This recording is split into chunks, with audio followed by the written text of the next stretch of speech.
Phishing is a type of attack that typically attempts to trick the victim into clicking on a link or executing malware in some way. It can be an attempt to compromise a device, to steal sensitive information, passwords, usernames, PINs, credit card numbers, as well as try to gain access to online accounts. Pretty much all of the things you don't want to happen can happen through phishing attacks. And phishing is one of the most successful and common types of attacks because it is easy to perform, cheap to set up, and it yields good returns for the attackers. So you really have to watch for it. In working for big corporations, even with repeated security training to wise people up, no matter what the company I've consulted to, about 30% or so of people continue to be fooled and click on things that they shouldn't. And funnily enough, some countries are worse clickers and some are better clickers on a consistent basis. But no matter what, people just seem to not be able to be trained out of not clicking on the things that they shouldn't click on. Phishing is typically carried out by sending fake emails or instant messages as well that direct the victim to a fake site that often resembles the legitimate site. It is a form of social engineering, or in other words, it's an attack against human weaknesses, and it relies also on the lack of defenses that web technologies inherently have in order to do the attack. So, for example, email does not authenticate or digitally sign the sender, so there's no guarantee of who it's come from. If there was, then this problem would be reduced. Because emails can be easily spoofed to look like they've come from a legitimate source, phishing attacks take advantage of that trust that you believe it's come from that person, or at least it can do. Generally, phishing attacks are done en masse, so they send out thousands or millions of emails, and those email addresses have been harvested from the internet, or sometimes they've been harvested through hacking websites, sometimes from the fact that people have publicly disclosed them on forums or other things like that, and even from guessing at what the address is. So if you, for example, had, John at a domain name, John at Hotmail or something like that, this would be an unusable account because of the amount of spam and phishing emails that it would get, because spammers target common names in combination with domain names. You do also get mass email attacks on certain businesses as well. But if it is a specific and targeted attack, we call that spear phishing, if you're targeted individually. Let's look at some techniques used to perform phishing attacks in order to try and convince people to click on them. So the big one that they use is what's called link manipulation. This is a simple phishing email that you can see here in front of you that I put together. I've sent it to a Ghostmail account to illustrate the techniques that are used. The Ghostmail service is no longer available actually, but that's not important as it's serving here as an example only. The examples I show can apply to all email services. Here I'm faking links to Google and to Microsoft. So if we just zoom in here. So the first technique that they use is subdomains and misspelt domains. Now if you look at these three examples here, so you can see here that this is the real domain, and this is the domain it's trying to convince you that it's actually from. And a slightly different technique being used here. So that is obviously the real domain. And then this is using subdirectories in order to look like Google. This one's using a subdomain, this one's using subdirectories. And this one, Microsoft, can you notice what's wrong with that one? You probably can, because we're zoomed in, which is here. We've got an R and an N instead of an M. Let's have a look at some other examples. So these are live phishing links that are right now attempting to convince people to click on them. So you can see here, this is actually an Australian bank, and it's attempting to convince people that this is the domain, when in actual fact we can see here that this is the real domain.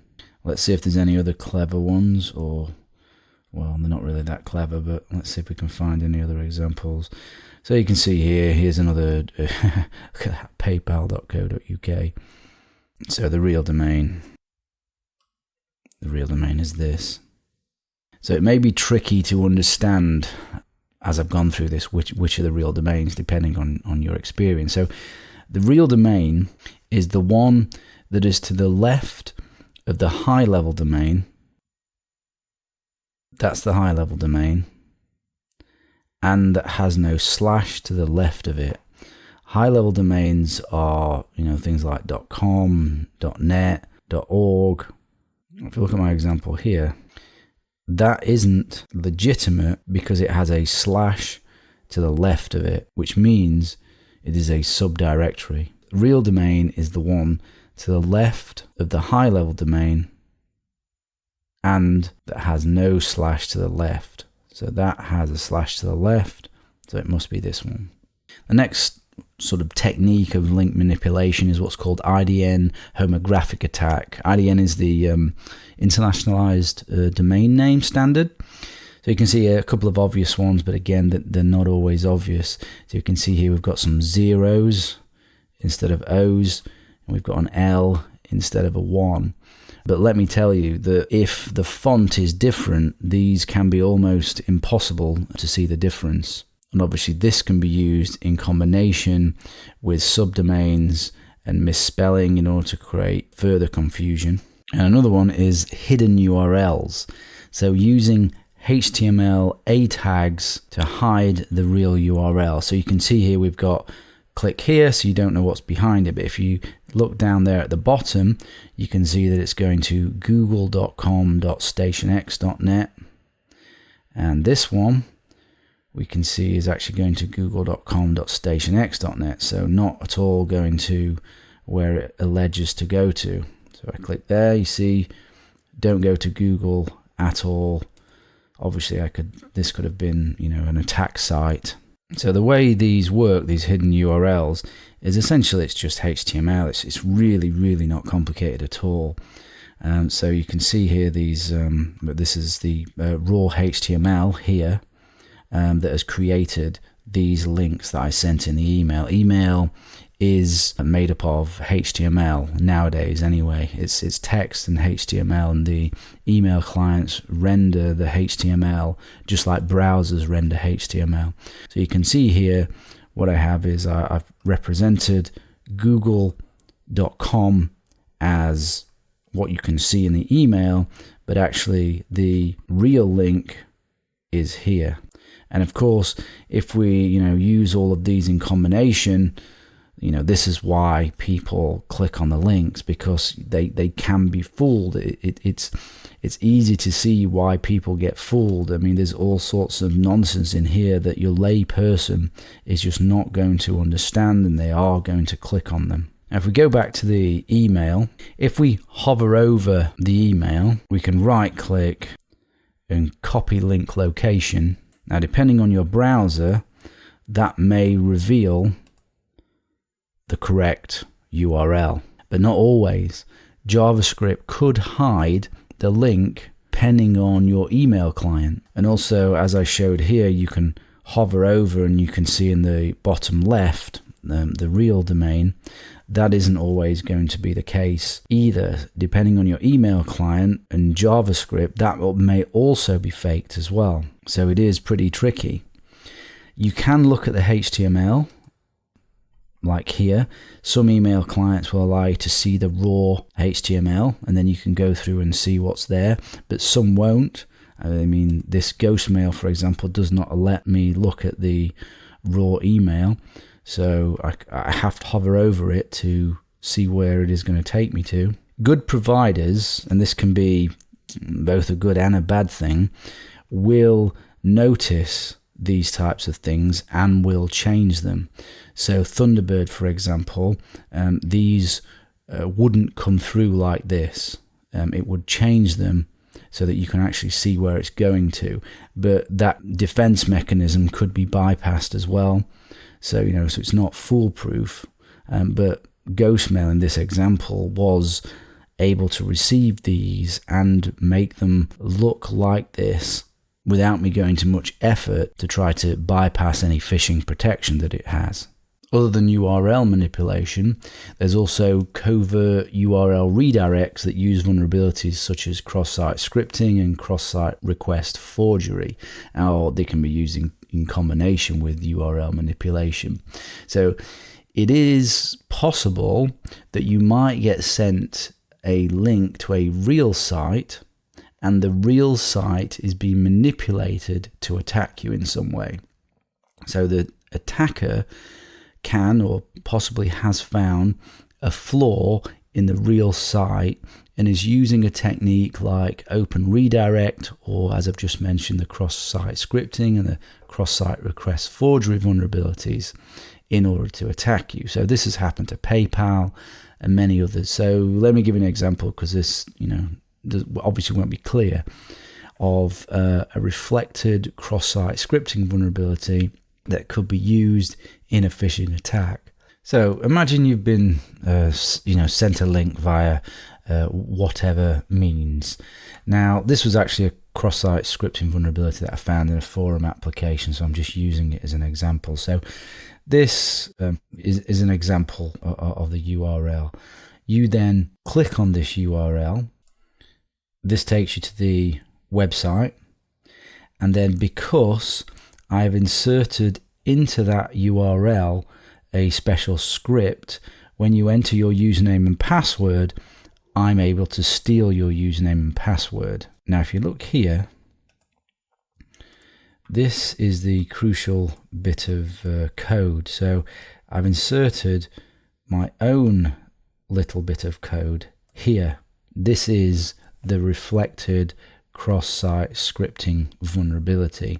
That site should not let me put in my own scripts into URLs and process it, because what that means is that I am then able to act as that website under the security context of that website, which means I then have access to your cookies, and of course I can manipulate the web page so that that it's not the right login screen and it's actually a fake login screen that I've presented.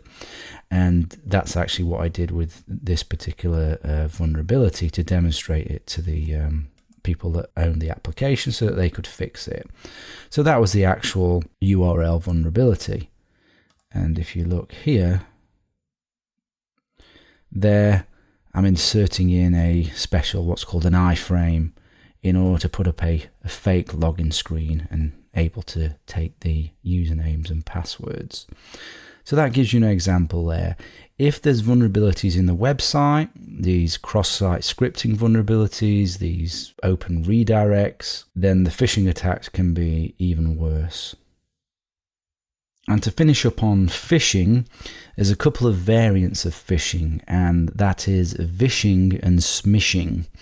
So vishing is phone or voice phishing, and SMShing is SMS phishing, or sending text messages. So this is attempting to call or text you in an attempt to compromise your device in the same way as you do with phishing, so steal sensitive information, passwords, usernames, credit cards, all of the bad stuff. There are many examples, a common one being pretending to be from Microsoft, telling you that you have a virus on your machine. Can they help? Please download and install this totally legitimate software, which is then, a Trojan or something like that. Again, my mother has had a couple of these calls from guys from India pretending to be from Microsoft. These calls do work on enough people. That's why they continue to do them. And actually, if you look on YouTube, you can actually see a lot of people pranking these people when they're being called by them. So those are quite funny to watch. So vishing is phone-based cons. SMShing is text-based cons. And that's phishing.